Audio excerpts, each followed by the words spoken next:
बिस्मिल्लाहिर्रहमानिर्रहीम अस्सलाम वालेकुम। आज मैं बहुत ही मज़ेदार सी आपके साथ रेसिपी शेयर कर रही हूँ। मैं बना रही हूँ राजस्थानी गोश्त मसाला।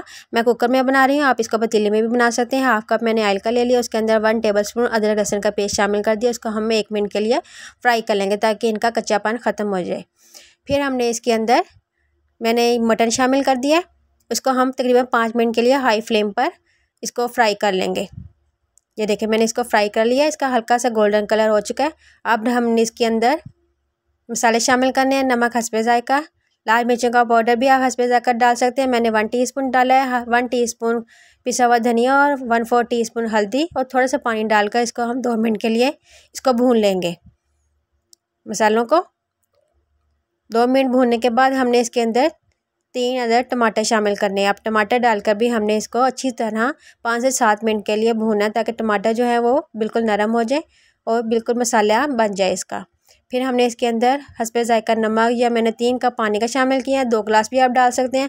और इसको मैंने वेट लगाकर 20 मिनट के लिए इसको मैंने पकाकर गला लिया था। यहाँ पे मेरे पास 10 अदद बादाम है और 1 टेबलस्पून डेसिकेटेड कोकोनट है। इनको मैं अच्छी तरह मिक्सर में पीस लूँगी और ये मैंने पाउडर बना लिया। अब इसके अंदर हम थोड़ा सा पानी शामिल करेंगे और इसका हम पेस्ट सा तैयार कर लेंगे।